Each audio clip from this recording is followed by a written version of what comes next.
at practice. Everybody getting into the act. Durant fires for three. Got it! Got it! Here's Thompson for three. Big shot by Steph Curry. In their respective conferences went head-to-head Friday night. The Toronto Raptors snapping the Houston Rockets win streak at 17. The Raptors went 15 for 38 from three, while the Rockets matched their season low, which is 9 made threes. The final score was 108 to 105, but the MVP favorite, James Harden, isn't concerned. He said, "I don't even feel like we lost. Same swag."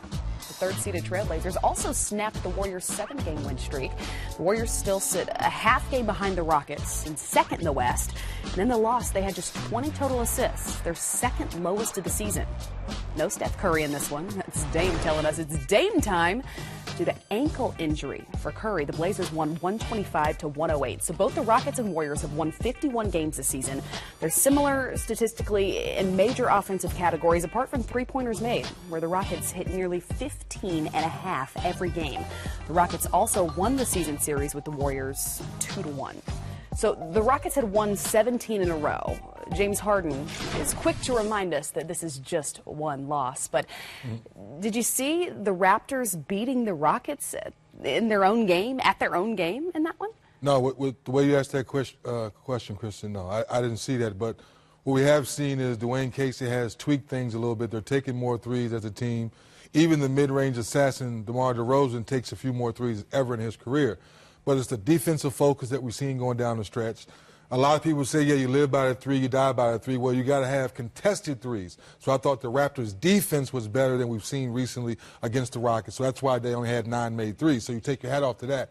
In late game situation, the way the ball is hopping and moving around for the Raptors, finding the right people, and then a guy like Kyle Lowry steps up in a big game. It reminds all of us, yes, let's call it what it is. Last couple of years, he kind of disappeared late in the playoffs, but right now his legs are back because the Van Fleets of the world has given those legs some rest. So now Coach K said, okay, let me let you loose now. I've been kind of saving your legs all season long because our bench is better. Now it's time for you to show up. So you think this is more about the Raptors' defense than the Rockets' struggling offense? No, I give it all to the Raptors right now. We know what the Rockets can do. Now the Raptors are showing us they can shoot more threes than the time before, but their defense is still solid. How important, Rod, do you think home court advantage is for the top 2 teams in the Western Conference, if those two were to go to the Western Conference Finals? Right. Well, I mean, just thinking of Toronto and Houston having the big brother with Golden State, you know, in front of them, I think it's a confidence booster just to have that home court advantage, especially against Golden State.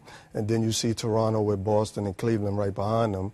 If I'm Toronto and I'm DeRozan and Lowry, you know, I want to go home. I want to play. I want to make sure I got a 7th game at home.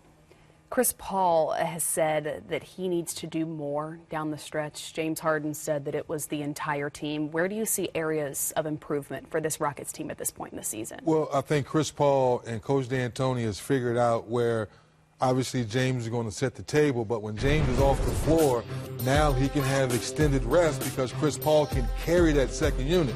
During that players only game the other night in OKC, Chris Paul was flying around like he was still at Wake Forest. I said, Chris, what's going on? He's like, it's the D'Antoni system. My legs feel great because they don't practice. There's no 3 and 4 hour practice. He's been in situations, and you know this, Rod, there's certain coaches that this late in the season will still have 2 and 3 hour practice. D'Antoni barely has shoot around. So they watch tape, they know the system, and you make sure you police yourself. So after the game, Chris Paul's in the weight room, on the treadmill, on the bike, getting extra workout in because he understands that he has to make sure he takes care of his body because Coach D'Antoni doesn't practice. But Chris is also having fun, and that can't be underestimated. He told me he was having the best time playing basketball since Wake.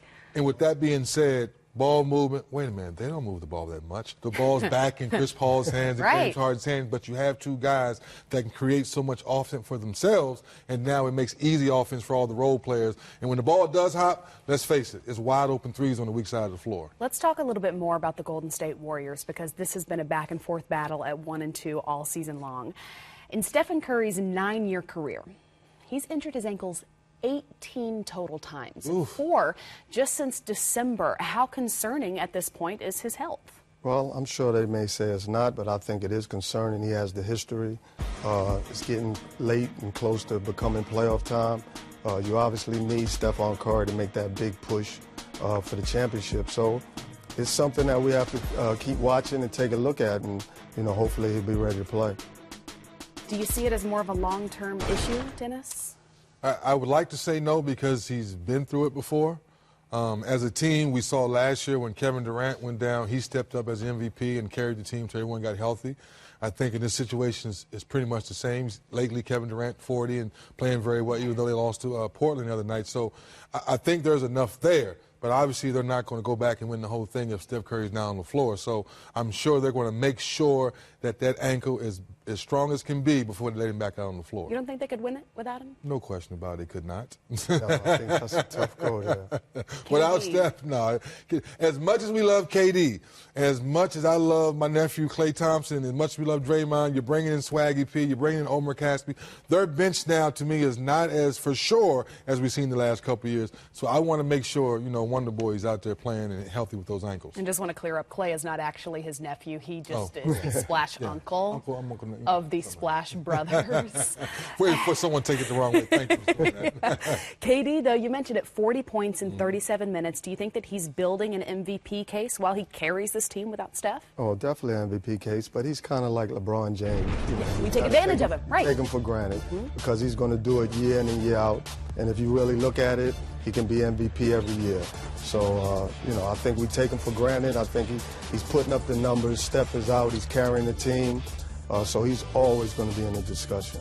And Kristen, this should be the year for me that when's the last time we've seen a MVP candidate and also should be in the candidate for Defensive Player of the Year. Right. And when you say that at first, unless you're new to watching what Kevin Durant's done the last 2 years, being in Golden State, he could win it. He right. has literally flipped the switch and saying, wait a minute.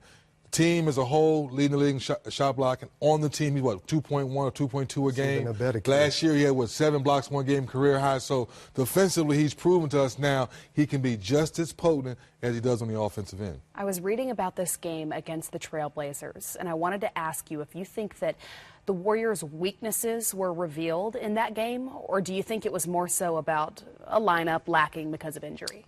A lineup lacking injuries, and let's give the Blazers some love because Dame Lillard and C.J. McCollum played lights-out basketball. My question for Portland big picture, is Nurkic enough to give him some touches when guys are not making jump shots? And can Napier and the Ed Davises of the world off that bench be solid like they've shown us lately?